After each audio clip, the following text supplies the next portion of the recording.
The Better Me. This was based on Homeroom Guidance, Quarter 1, Module number 2.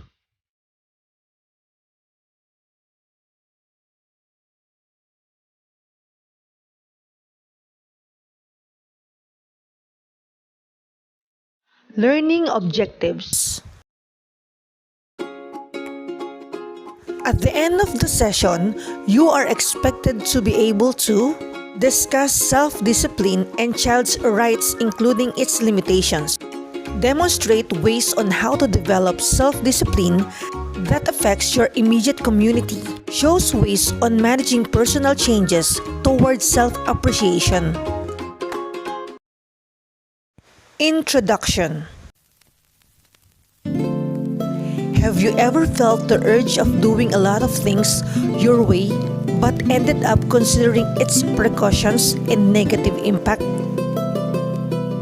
Then suddenly, you found yourself following instructions because that's the systematic way of doing this. We all have our impulses, and sometimes we have the tendency to just follow what we feel without even thinking if it will place us in a regretful situation. It takes a certain control and mindfulness to catch ourselves doing irrational things. Our self-control will save us from suffering consequences of our impulsive actions and eventually contribute in our maturity as an individual. You also need to factor in your habits as a good citizen, which include the practice of your rights. In this way, you can expand your understanding on how you can gain self-control and on how you can improve yourself.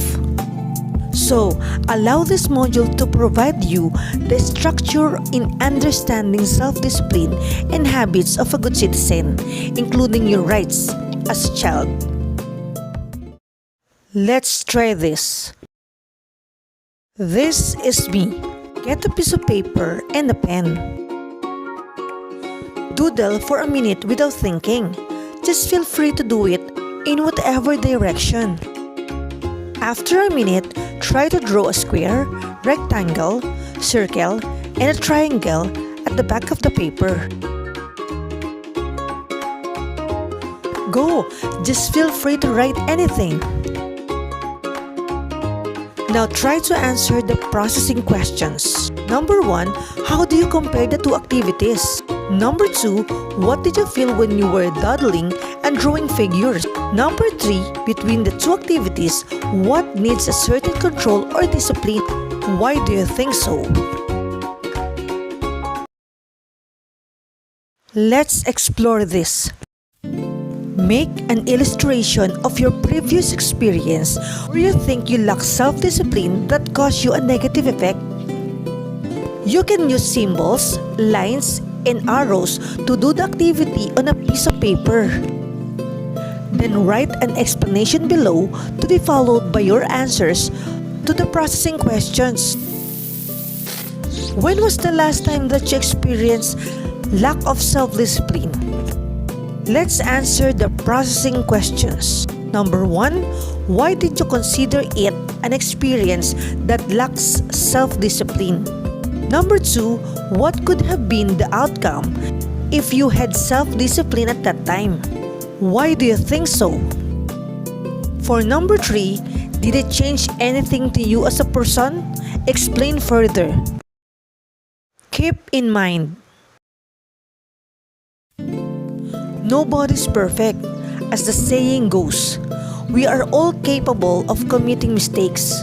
We have our ugly moments. Despite those unpleasant experiences in the past, we learn new things and eventually make this as our markers of improvement. It takes a certain maturity and openness to develop self-discipline. You need it not because your parents or teachers said it so, but because it is for your own good.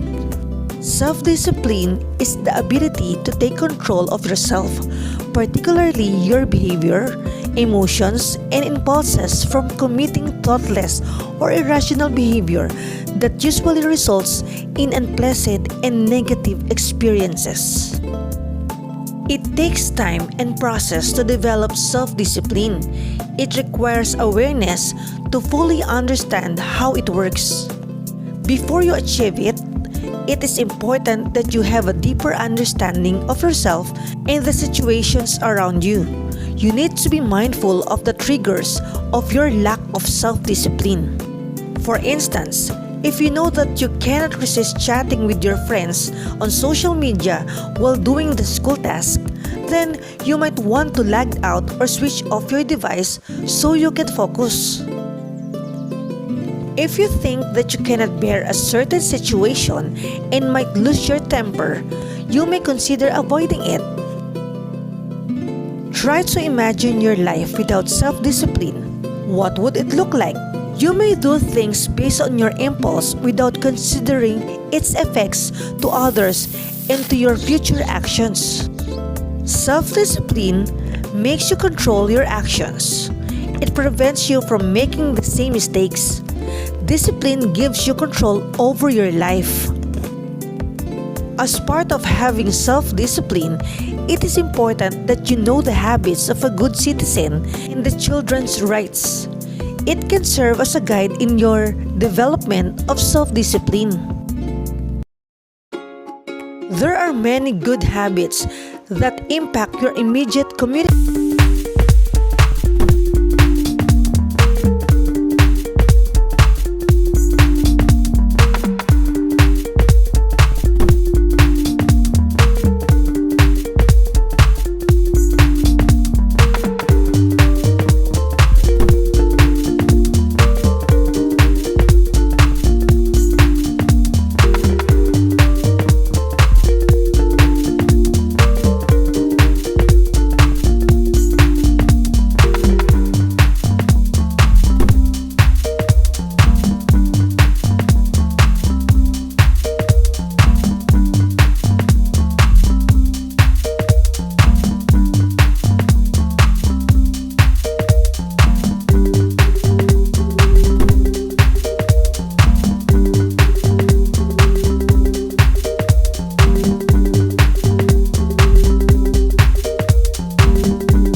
Within distinction as to legitimacy, illegitimacy, sex, sexual status, religion, political antecedents, and other factors. For number 1, every child is endowed with the dignity and worth of a human being from the moment of his conception, as generally accepted in medical parlance, and has therefore the right to be born well.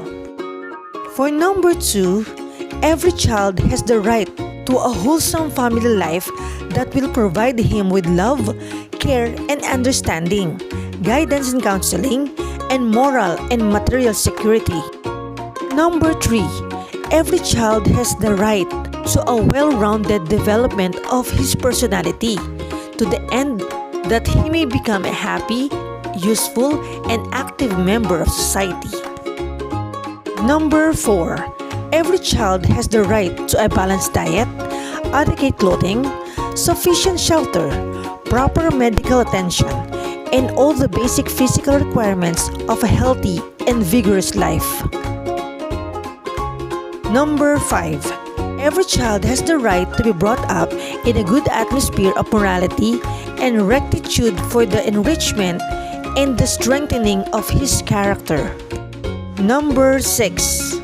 Every child has the right to an education commensurate with his abilities and to the development of his skills for the improvement of his capacity for service to himself and to his fellow men.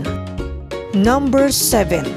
Every child has the right to full opportunities for safe and wholesome recreation and activities, individual as well as social, for the wholesome use of his leisure hours. Number 8.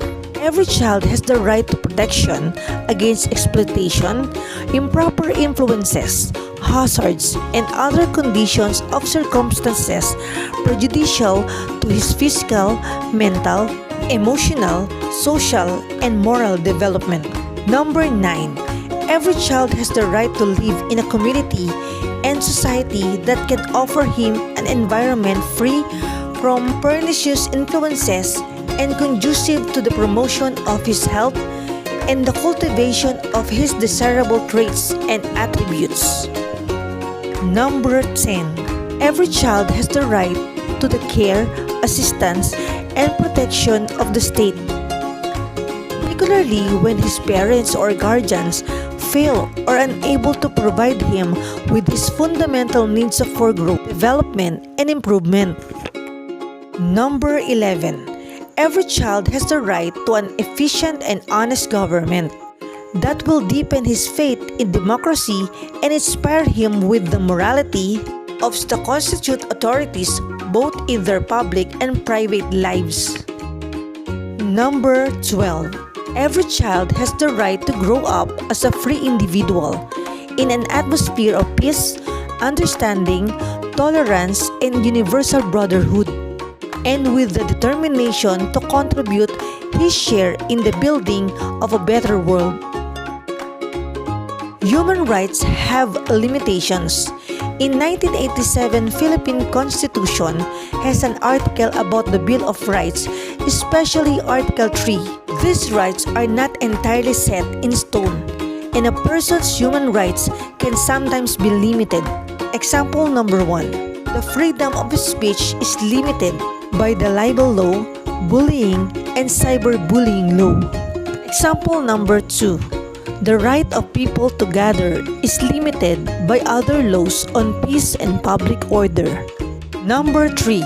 The right to freedom of expression is limited by the law against slander.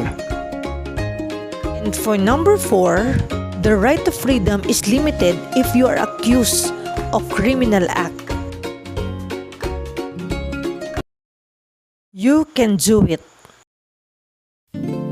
Try to choose 2 good habits which you can relate to yourself and explain how they will help to improve your self-discipline. Then, choose rights that can serve as your reminder to always practice self-discipline. Cite an example situation for each right. What I have learned. How are self-discipline, good habits, and children's rights connected? Do they affect one another? Make a simple symbol to show this and write your explanation below it in a piece of paper. Share your thoughts and feelings. Think of 2 situations you always feel that it is hard for you to have self-discipline. It may be a situation that happens frequently to you. For example, not doing your schoolwork on time. Then, try to analyze what causes it. On the next parts, write the results. Follow the table below and write your answers on a clean paper. First, write the situation. Second, causes of my lack of discipline. Third, short-term results. And lastly, long-term results. Try to reflect on this. Every child has the right to be respected, the right to dream, the right to be loved and cared for, gifts that should be recognized and valued, the right to achieve their God-given potential, the need for unconditional love. Thanks for watching. I like to party!